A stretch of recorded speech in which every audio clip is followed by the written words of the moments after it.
Hello friends. Last video के अंदर हमने काउंसिल ऑफ मिनिस्टर्स के बारे में बात की थी जिसमें कैबिनेट वर्ड बार बार यूज़ हुआ था। तो इस कैबिनेट सिस्टम के बारे में हम लोग जानते हैं। आज हम पढ़ेंगे सिर्फ हमारी कैबिनेट के बारे में।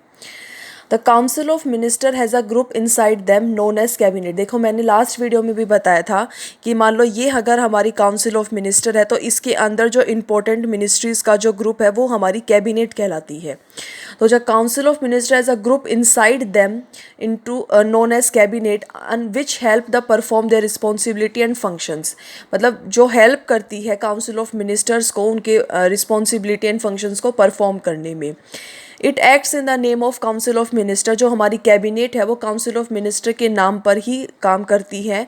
Does all the councils work, और मतलब जितना भी काउंसिल का वर्क होता है कैबिनेट करती है। It is the government primary tool for making decision and running the government.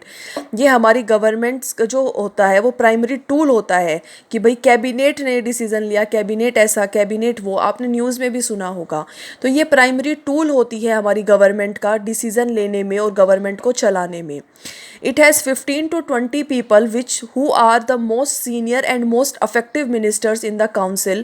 मतलब देखो काउंसिल के अंदर 15 से 20 ऐसे पीपल होते हैं या बोल सकते हैं कि मिनिस्टर्स होते हैं जो कि सीनियर होते हैं और मोस्ट अफेक्टिव होते हैं, और वो ही क्या कहलाता है, हमारी कैबिनेट कहलाती है।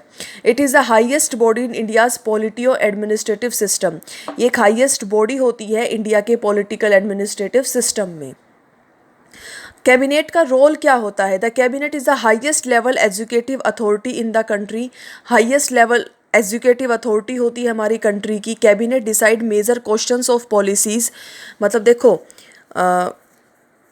Decide major questions of policies. It decisions are binding on all the ministers. देखो जो कैबिनेट होती है वो बहुत सारी पॉलिसीज़ बनाती है, उनके क्वेश्चंस के जवाब भी कैबिनेट मिनिस्टर्स ही देते हैं, एंड उनका जो डिसीजन होता है वो सारे मिनिस्टर्स पर बाइंडिंग होता है।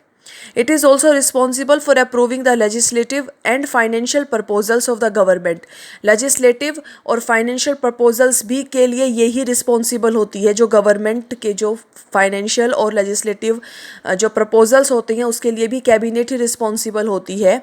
Government bills are usually introduce in the parliament only after the approval of cabinet. जितने भी गवर्नमेंट बिल्स होते हैं जो पार्लियामेंट के अंदर पेश किए जाते हैं वो पहले कैबिनेट की अप्रूवल पर ही, मतलब पहले कैबिनेट की अप्रूवल मिलेगी उसके बाद ही वो पार्लियामेंट में पेश होते हैं। Higher ranking appointment such as constitutional authority, senior secretariat administrators are the under the control of cabinet. मतलब जितनी भी हायर रैंकिंग अपॉइंटमेंट्स होती हैं वो भी सब किसके अंडर होती हैं? कैबिनेट के अंदर होती हैं। The cabinet overseas the Indian external policies and affairs. जो कैबिनेट होती है वो इंडिया की एक्सटर्नल पॉलिसीज़ एंड अफेयर्स को भी ओवरसीज करते हैं। जैसे मान लो हमारे जो एक्सटर्नल मिनिस्टर हैं या होम मिनिस्टर वगैरह, वो सब कैबिनेट का पार्ट है। It is a cabinet who advices the president. वो कैबिनेट ही होती है जो प्रेसिडेंट को एडवाइस करती है on the name of council of minister. मैंने लास्ट वीडियो में बोला था आपको कि काउंसिल ऑफ मिनिस्टर एडवाइस करती है प्रेसिडेंट को, लेकिन रियल में करती कैबिनेट है, लेकिन किसके नाम पर? काउंसिल ऑफ मिनिस्टर के नाम पर। It's advice is the binding on him. और उसकी जो एडवाइस होती है वो प्रेसिडेंट पर बाइंडिंग होती है। मैंने बताया था after 42nd and 44th constitutional amendment act. तो ये थी कैबिनेट। आई होप आपको समझ आया होगा। Thank you so much.